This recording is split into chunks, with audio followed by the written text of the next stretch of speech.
All right, so this is a suggestion via Discord. The name of the video is New York City's Mayor Eric Adams is busing migrants to the Canadian border amid influx. Let's go and check it out. Let's see where this takes us, guys. A bill expanding Florida's program used to fly migrants to sanctuary cities and states heads to Republican Governor Ron DeSantis' desk.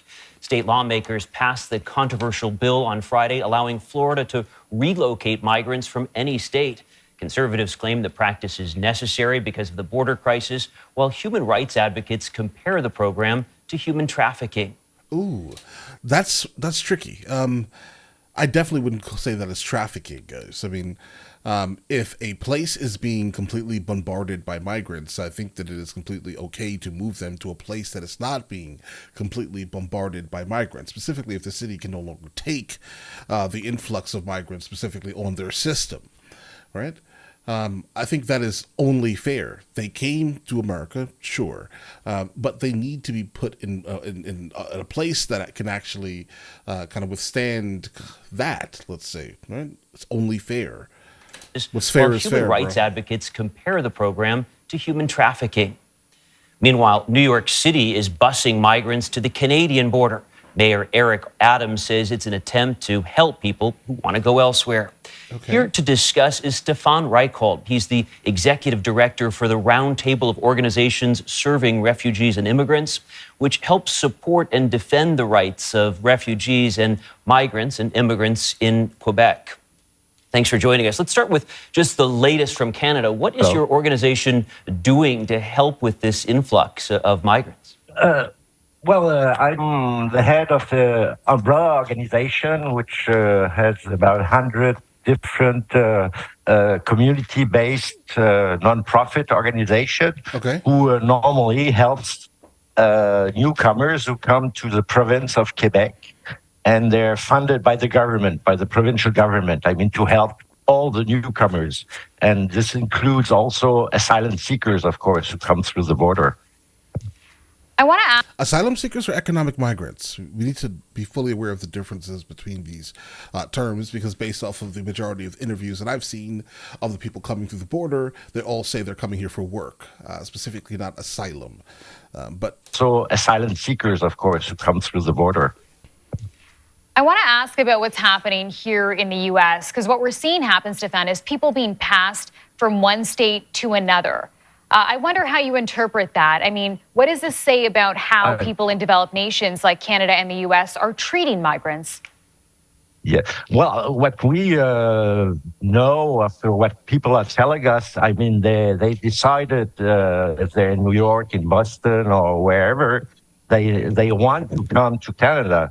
So they're looking the easiest way. So they take the bus. Fortunately, I mean, the New York city is paying the bus. I mean, the Canadian government does the same. I mean, because there's a big concentration in Montreal, which is a big challenge.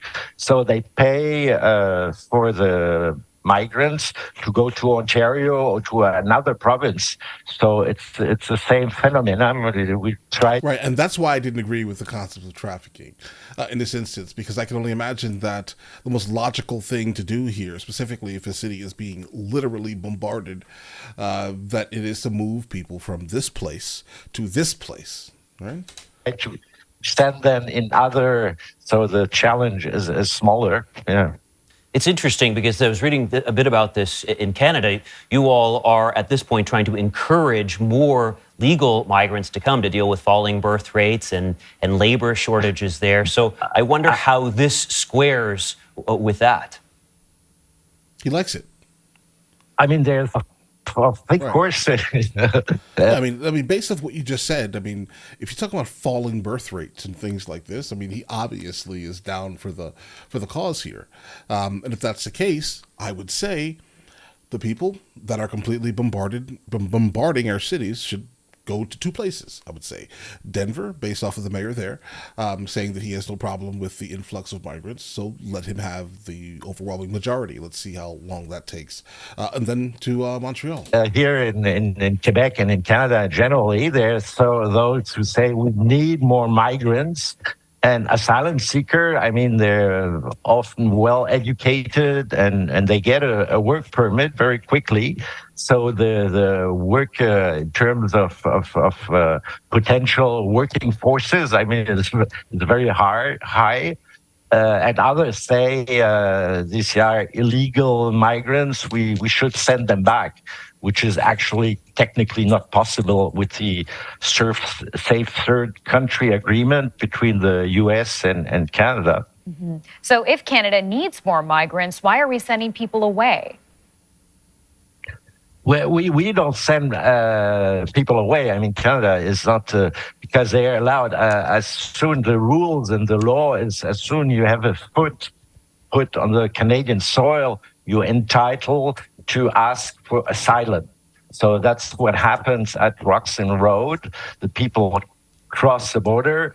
If they would go to an official land port of entry, they will be sent back because of the safe third country agreement between US and Canada. Okay, so they're also skirting the law. Oh, you're not making it better, bro. You're making the case absolutely terrible. What you're saying is they know specifically if they go to the actual port of entry, they're going to be turned back because they actually are coming from the United States of America and is not the country that that they're trying to get asylum from, right? So they're doing it in a way that they know that if they actually get onto your land, you have to take them. And you're accepting that? That sounds a little fishy, bro. Very fishy. Because of the safe third country agreement between US and Canada. So what we propose is just to suspend the safe third country agreement, and so that everybody who wants goes to a official land port of entry, and it'll be much more easy to organize. And once they're here, I mean, they're taken care. I mean, they get temporary housing and social welfare and work permits. So it's pretty under control. I mean, even if there are many, we'll talk about 90,000 in Canada for the 2022. I was reading that they get they get health care, work permits right within just a couple of months. So it is a very accommodating place for migrants. You mentioned a few times the safe third country agreement. What is that? That's there's been made an agreement in 2004. I think with the Clinton administration.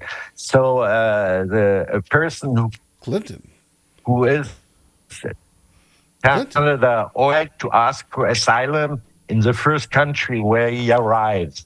So, but of course, most of the migrants come through the USA, and they're supposed to ask asylum in the USA.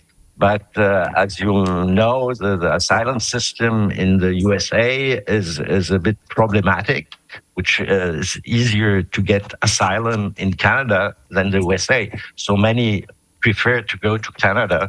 And the reason why it's problematic, as he's saying here, is because of, again, our cities are bombarded. Our borders are currently being bombarded by people coming from countries that don't even border the United States of America or are even from the continent of North America or South America, Central America. Right? People are flying in from around the world, going into Mexico, and then paying cartels to basically allow them access to our border. These are people from all over the world, right? So I hear what you're saying, right? But we need to literally own, if anything, asylum. I have no problem with the concept of asylum. I definitely have a problem with economic migrants, right? Because that's not asylum. That's not. Right? It doesn't really fit into the category at all. You're exclusively coming to the United States of America to basically withdraw funds, using America as a bank that you can withdraw from and send to your country. That's it. That's it. There's no more than that. Give me another reason for economic migrants, bro. Give me another one. But either way, listen, you guys all have an absolutely amazing day. Enjoy your day. Guys, before we go, are you guys subscribed to the other channels? Logical Movie Reviews with Mr. L. Boyd along with Mr. L. Boyd Music. Both are found in the description. Check it out.